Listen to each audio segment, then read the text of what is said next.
Welcome to MedScan Insights, your trusted guide to obstetric ultrasound. Is obstetric ultrasound still a challenge for you, starting from probe orientation all the way to trimester scans? This video is exactly what you need. In this video, I'm going to break everything down in the simplest way possible.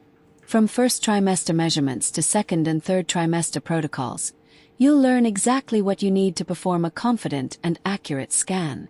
Basic principles. Ultrasound uses high-frequency sound waves to create images. Structures filled with fluid like amniotic fluid appear black. Soft tissues show in shades of gray. Bone and calcifications appear very bright. We choose the frequency according to the stage of pregnancy. Higher frequency, such as 5 to 7 MHz, gives excellent resolution and is ideal for early pregnancy. Lower frequency, around 3 to 5 MHz, provides deeper penetration and is used for second and third trimester scans. And always follow the Alara principle. Use the lowest power for the shortest time, especially in early pregnancy. Probe orientation in obstetric ultrasound. Let's talk about probe orientation in obstetric ultrasound, the foundation of every good scan. If your orientation is wrong, your entire image and every measurement will be incorrect. First, the sagittal or longitudinal view. In this view, keep the probe marker pointed toward the patient's head. On the screen, the top right represents the baby's head side, and the top left represents the feet side. This view shows the cervix, the uterine body, and the fundus in one straight line. Next, the transverse view. Here, point the probe marker toward the patient's right side. This gives you a cross-section of the uterus and fetus, which is essential for head measurements like BPD and HC. Before you start taking any measurements, always identify 3 things: the cervix, the fundus, and the endometrial cavity line. These landmarks help you stay in the correct plane and avoid tilted or off-axis images. Good probe orientation ensures accurate CRL in the first trimester, correct head measurements in the second and third trimester, and proper assessment of placenta and fetal lie. Now let's go through the first trimester ultrasound, what to evaluate and what to measure. We begin by assessing the uterus and cervix. We check the size and shape of the uterus, look for fibroids, and make sure the cervix is closed. Then we confirm that the pregnancy is located inside the uterus. First trimester and key questions. Covers the period from the first day of the last menstrual cycle to the 12th week of pregnancy. What is the most accurate measurement for ultrasound dating? In what order do fetal structures appear? What are the 7 key items to document in a first trimester ultrasound? Indications for first trimester ultrasound. Localization of gestational sac. Confirm IUP or detect ectopic. Identification of IUD, an embryonic pregnancy, and early pregnancy complications. Estimation of gestational age.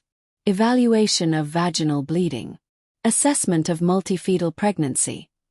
Number of embryos, amnionicity and chorionicity.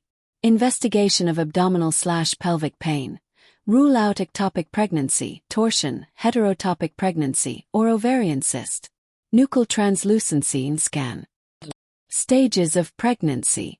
Pre-embryonic, up to 5 weeks. Embryonic, up to 10 weeks. Fetal, more than 11 weeks. Decidual reaction stage I.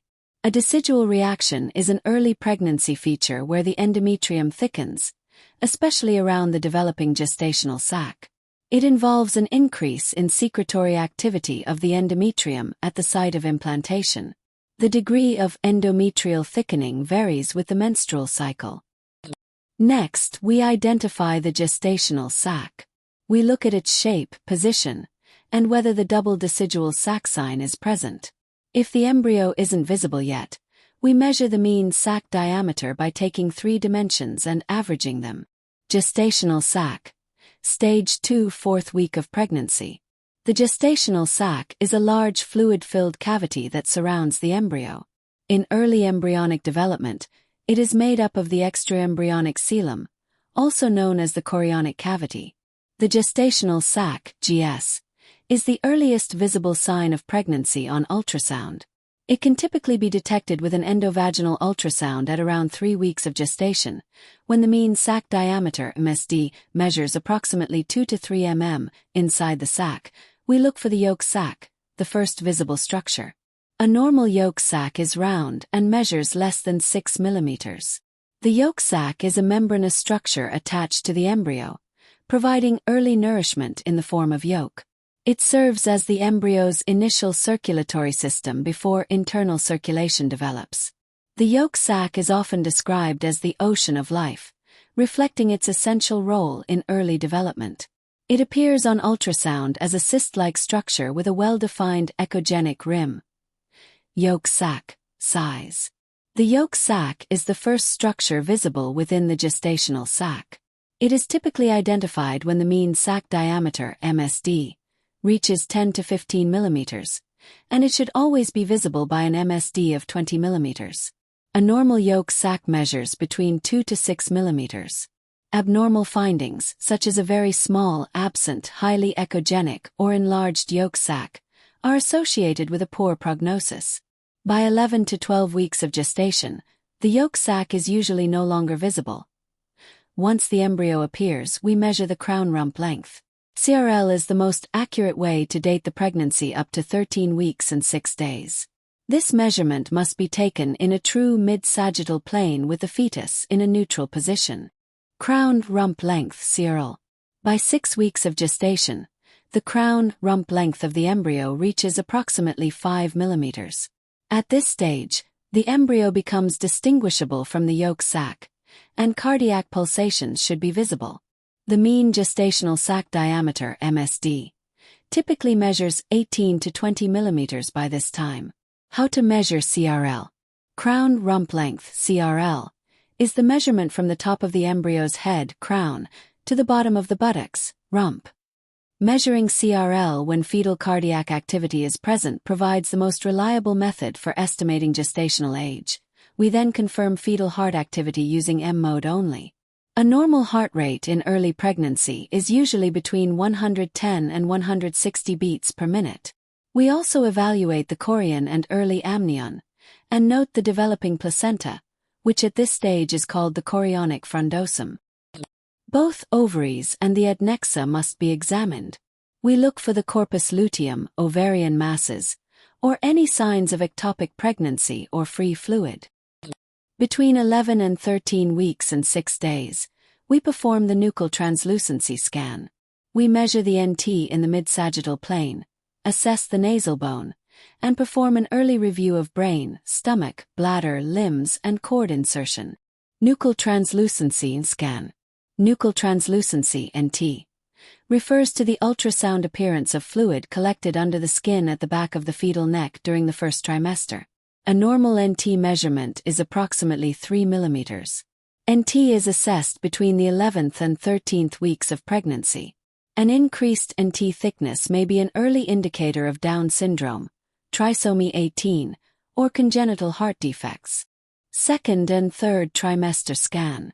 The second and third trimester scan, also called the detailed anatomy scan, is performed between 18 and 22 weeks. The main goal is to carefully examine all fetal organs, take standard measurements, and identify any anomalies. We start by checking fetal position, placenta location, and amniotic fluid volume. Then we take the standard biometric measurements: biparietal diameter, head circumference, abdominal circumference, femur length. These help us assess fetal growth and confirm gestational age if first trimester dating wasn't done. Next comes the detailed anatomical survey. For the brain, we evaluate the ventricles, cavum septi pellucidai, cerebellum, and posterior fossa. For the face, we check the orbits, nasal bone, and lips to screen for clefting. The spine is examined in longitudinal and transverse planes to ensure proper closure. The heart is assessed in the 4-chamber view, the outflow tracts, and the 3-vessel view. The chest, abdomen, and kidneys are also evaluated, including stomach, bladder, and cord insertion. Finally, we check all limbs for presence, symmetry, and normal development. We also evaluate the placenta for location and rule out previa.